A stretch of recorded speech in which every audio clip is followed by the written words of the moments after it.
Good job. Now that we're recording, again, welcome Natalie and Karlie.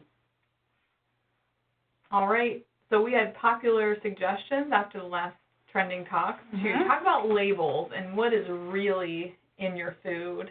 I think there's a lot of misconceptions, and we hope to debunk some myths today. So certainly I think this will be a really good one. So let's dive in. You can see the PowerPoint on your screen. We also will have some visual aids. Our first one is the age-old beef or chicken argument. We want you guys to kind of think in your mind which one's which when. Or chat. Oh. Yeah. How many have been told that chicken is a good alternative if you have heart disease? Anyone? Did you think that? Well, let's compare the facts instead of the fads, all right? If you would pull up the excellent. Okay. So, do you know which one's which? Yeah. And we're comparing ounce for ounce.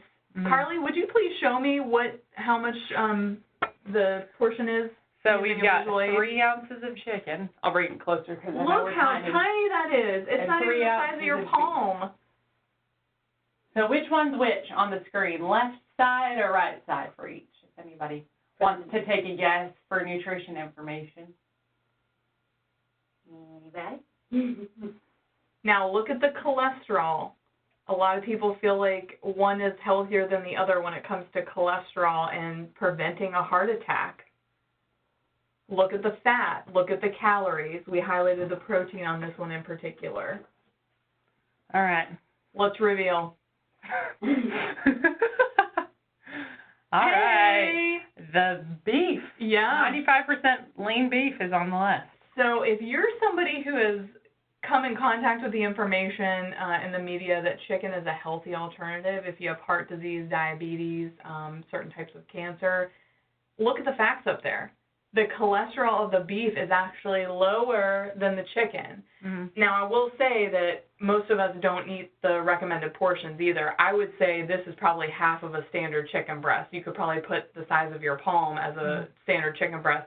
So you're eating double that. So for the chicken, it would be 140 milligrams of cholesterol.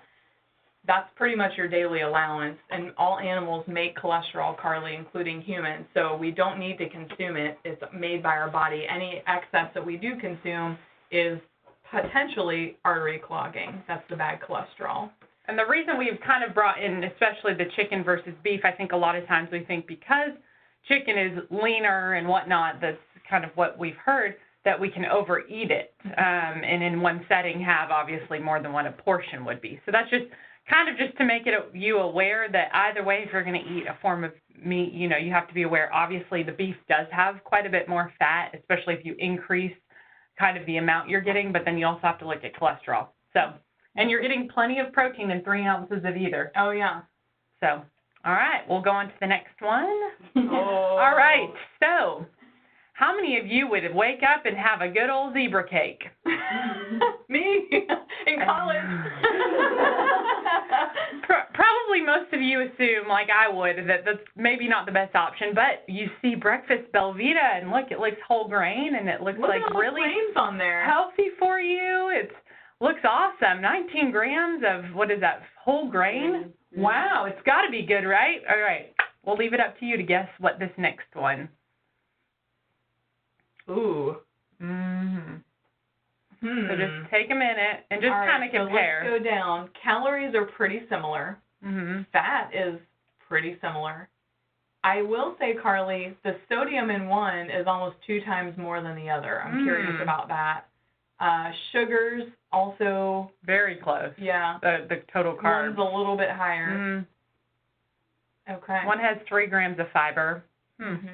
Protein, neither of them have much protein. No. Yeah. All right. We'll reveal it.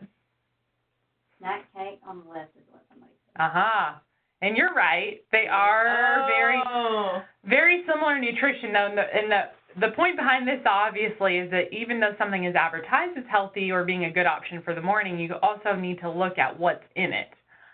Look at 210 milligrams of sodium in the Belvita, which is kind of a lot. Chips. I know. So, I mean, it's one of those things that, yes, there's 3 grams of fiber, but again, I mean, not saying you should eat a zebra cake for breakfast, but it's very similar to a Belvita for breakfast. Right, and the portion size, as we want to point out, is 2 zebra cakes on the one on the left. So if you cut the sugar in half, it would be exactly the same as the Belvita for 1 zebra cake. So still, when you look at the comparison, then you would have less calories, but just as much sugar. So, good one.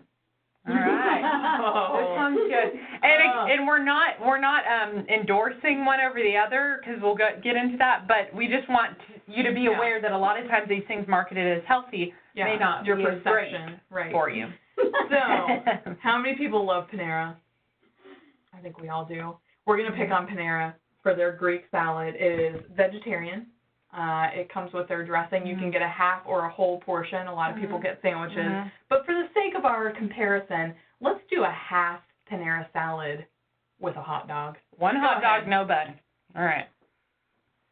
What do you see, Karlie? Well, one's, a little bit more calories than the other. Very similar fat. About the same. Yeah. Cholesterol, there's definitely less in one, but Not sodium. Not as much as our other one. Wow, check out the sodium on that one. Pretty similar, but a lot. That's about a third of your daily value if you're on either a low one. sodium. So for you probably high shouldn't blood eat either of pressure. these. Protein, pretty similar. About the same. Yep, Okay, very let's similar. reveal it. Hot dog on the right? Yes, you are correct. Okay. And probably the giveaway for this, I will say, is that the salad has less cholesterol and then also more fiber, which you wouldn't find in a hot dog. But how shocking is that? That there's that much sodium in half of a Greek salad, which is not a whole lot. Yeah, definitely. So you got to be careful for dressing. Now, exactly. If we took off the dressing, we may have a great salad, but it's that dressing, which we'll get into more. And feta cheese, bit. I think, is on that one. Olives make it very salty. So just to say, like we were talking about the other one, just because it's marketed as healthy doesn't mean that you can overeat it. So taking a half portion of a Panera salad plus the sandwich, can you limit it to one or the other when you see the nutrition facts and a third of your daily value of salt? Yep. So we're just going to kind of run over basic label reading. Obviously, it's kind of daunting when you first start looking at a label, so we're going to encourage you to choose one thing to focus on when you go to the store. But first, you start with the serving size. Typically, a serving size is based off of the, 24? 2,000. It is just the 2,000 calorie? Okay. So that would be a 6-foot male. So again, serving sizes are just a general suggestion. It's not even specifically for you, especially little Emily. She doesn't want to go based off of eat a whole serving size because it wouldn't be good for our bodies. So look at the serving size. How big is that serving size? Because everything following is going to be based off of that serving size. So if you double that or divide it by 2, you can do the math otherwise. Calories. Total calories in the thing that you're eating is obviously important because if you're not expending that energy in some way, shape, or form, you're going to end up storing that some way. And then total fat. We obviously can get into bigger details with the amount of fat that's in things, but that's also something that you do want to be aware of. And you want to limit that amount just because heart disease, as we talked about. Cholesterol, again, is a huge one on that. Sodium. Want to be careful for how much salt is in it. Again, get away from the middle things there. What's the recommendation for any kind of cardiac patient for salt sodium? Intake? Should be 1,500 milligrams or less. Standard or DASH diet is 2,000 milligrams a day, but that's even pushing it in today's society. I think most of us eat a little bit over that, if not twice as much as that, if you eat out a lot. Yeah. And then obviously carbs, you want carbs with fiber because that means that there's typically more to it that actually helps, not counteract, what's the word I'm looking for? It helps balance the carbs. Exactly. The long-acting sugar release is better than just the short-acting spike in insulin, which we talked about in our last talk. But how many people knew that fiber is part of the carb intake? That's why we're really big on trying to dispel the myth of low carb is the way to go, because fiber is a part of the carb intake. And so if you're limiting your fiber, then you might run into constipation. Your blood sugar is not going to be as even. So carbs are not all they're cracked up to be, but you have to look at the subsets underneath them that compose the carb count. Awesome. And then daily vitamins. Yeah. That's another thing. If you're deficient in iron, you can always look at or calcium, especially if you're worried about getting calcium. You can look at that. That, again, is kind of very specific, and typically we're just trying to hit the big ones when we're grocery shopping and looking at labels. So, all right. Oh, man. So we've found, now that we've been looking into this, a lot of the cereal boxes, Pop-Tarts, these things that you would not classify as healthy, they have health claims on them on the package. So even though you see in our society high protein is considered healthy these days, that's kind of the fad that everybody goes with. Natural is another word. But you think about sugar is natural. It comes from a plant. It's a cane sugar. Salt is natural. It comes from a mineral. So natural doesn't always mean healthy, but they put it on there because our mind is persuaded to think that. So just be careful with the health claims.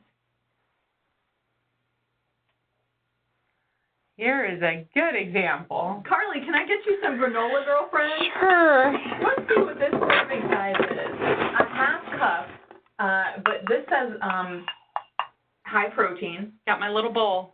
Is that how much y'all eat as far as granola or cereal in the morning? I'm pretty sure we eat at least 2 times that, personally. So make sure, again, we're going back through the label from top to bottom, serving size first. What is it? Are you really eating a half cup every day? Next is calories. Granola is packed with calories. So be careful when you choose something, although it sounds, it does have a lot of fiber normally. But other things to watch for because of the serving size is sugar. And this one, for a half cup only, is 12 grams. That's quite a bit. That was as much as the one zebra cake, if you remember. And then if you look at the label, beneath the nutrition facts, you can find the ingredients. And they have to put by the highest weight, which is usually what comprises the food the most. So first is whole grains, which is wonderful. But number 2 is sugar. And then if you look a little bit down, honey, refined syrup, rice starch, those are all alternative words for sugar. So make sure that you know what is actually in your product. If you're a little confused about what things are, it probably means it's not good. All right. I'm trying to confuse you.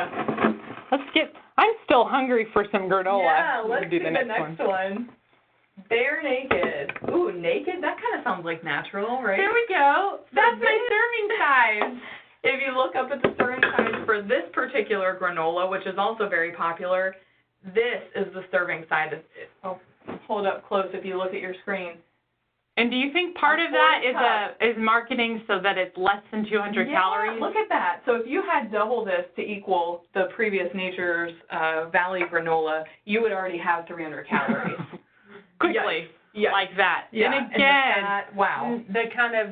The naked granola or healthy honey nut, 6 grams of protein advertised at the top, non-GMO. Yep. Again, it's advertised as healthy, but you just got to read your labels. Yeah. You can't rely on somebody else. Portions. If you have a bunch of fruit and just a little bit, hey, go for it. I mean, there is, the protein and the fiber in there, but you got to watch out. Yep.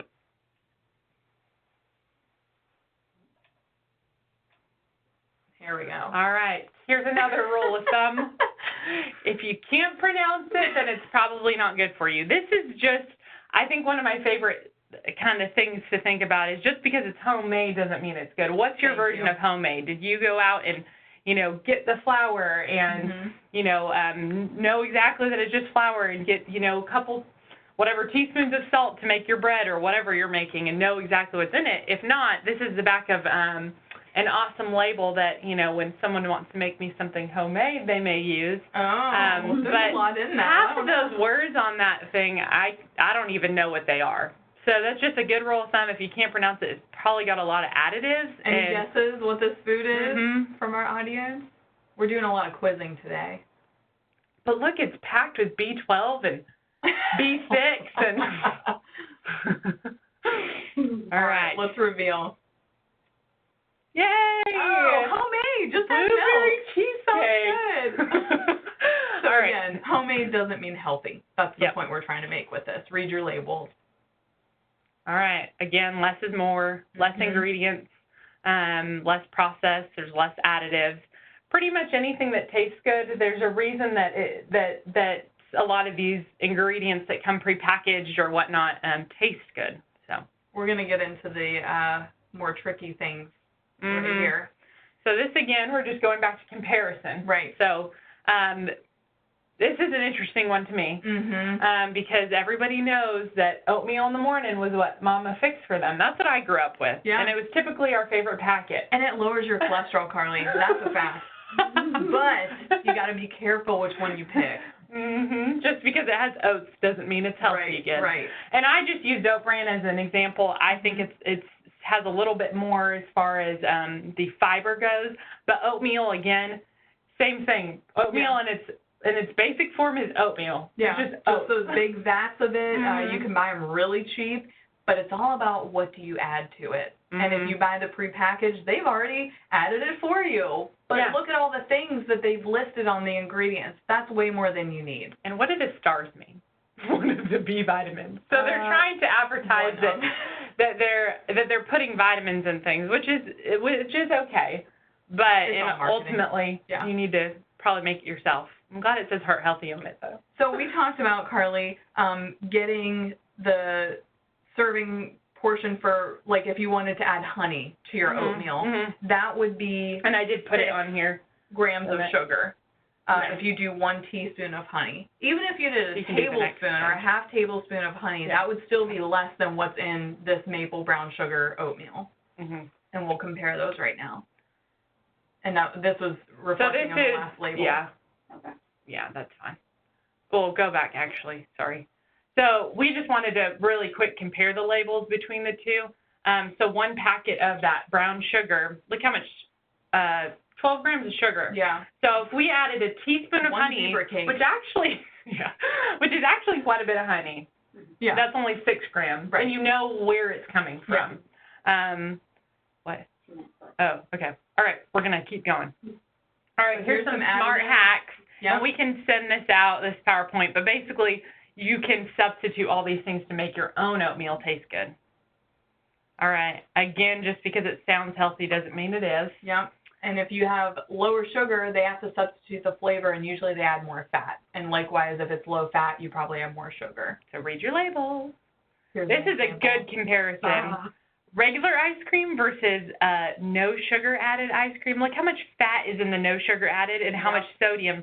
I mean, it's only 10 grams more, but just little things like that add up. And then sugar alcohol, who knows where that came from. Yeah. And the carbs are not that much different. This is our favorite. Oh, my God. All right, so we wanted to just quickly go over this. But that fat-free raspberry vinaigrette that we all love. How much sugar is in it? 8 grams, which is, you may as well just make your own, and that's only 2 tablespoons. Yeah. So it's low calorie, but again, the number 2 ingredient. And if you would show the 2 tablespoons. This is 2 tablespoons. Very tiny. That's full probably to the like top the little would be 2 tablespoons. To-go cups that you get for dressing. I think a lot of us use too. Yeah, we can do the next one. All right. The Italiano. 490 milligrams of sodium in 2 tablespoons. If you're on a low sodium diet, have high blood pressure, that's a third of your daily value. Okay, in 2 tablespoons of Italian dressing. So that salad doesn't sound so healthy anymore if you're avoiding blood pressure issues. Ranch. You can, if you want to go and read a little bit more about some of these ingredients, I did attach some references. Just that talks about actually how your body's tricked by some of these pseudo sugar things to make you want some of these unhealthy foods more. And this is my favorite. Oh gosh. Yep. So this guy, Brianna, looks healthy and it's homemade. There's a strawberry on it. And it's homemade. 120 calories, which is quite a lot for dressing for just the 2 tablespoons. 14 grams of sugar. So let's just pretend you have 4 tablespoons, which is what most people have on just a half salad. Yeah. That's 28 grams of sugar. You want to give us a visual aid how much sugar that is? In 2 tablespoons, y'all. That's how much sugar. This is brown sugar, obviously, but it's for the comparison. That's a lot of sugar. In 2 tablespoons of dressing. So number 1 ingredient, sugar. Is not always the healthiest option. I think we need to get away from that because what you put on the salad is what's dangerous. All right, quick homemade dressing ideas. This is for all you people Karlie, who want some more, and I can always give you more. Just email me or ask Emily, and we'll get you some. But this is just kind of a quick, easy way to keep it under Really under 6 grams of sugar is what we want, and then low calorie, and you know what's Still in it. tasting good. Mm-hmm. Yeah. All right, last one.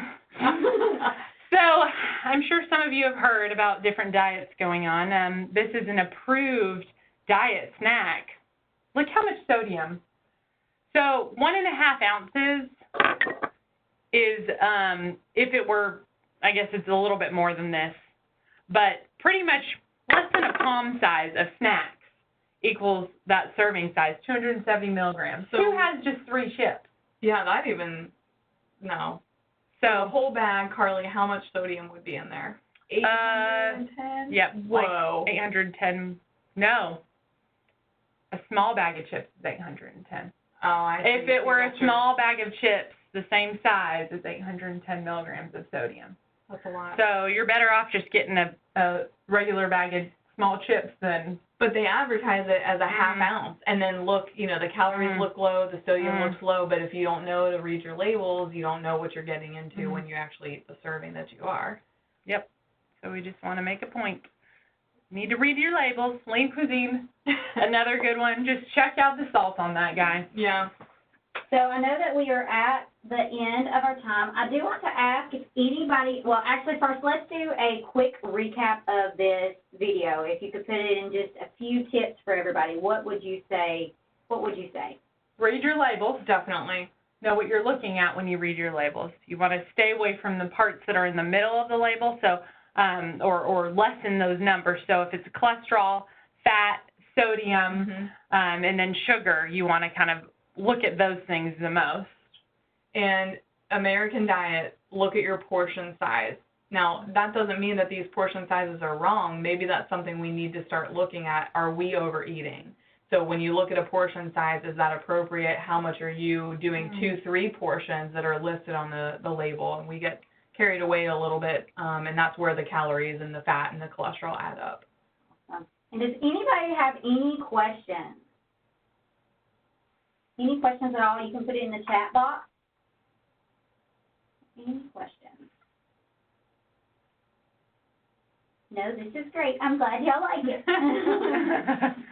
And we actually have a topic already picked out for the next Everybody's been asking about restaurant. If we're gonna eat out, sometimes you can't avoid it. It's a social activity. It's enjoyable. The drug reps bring lunches. So what are some healthier options at the most popular restaurants? That will be the next trending topic.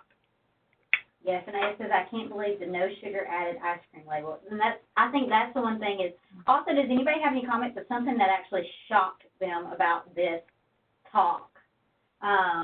Just kind of any eye-openers. Yeah, it helps us to counsel patients, what is not general knowledge.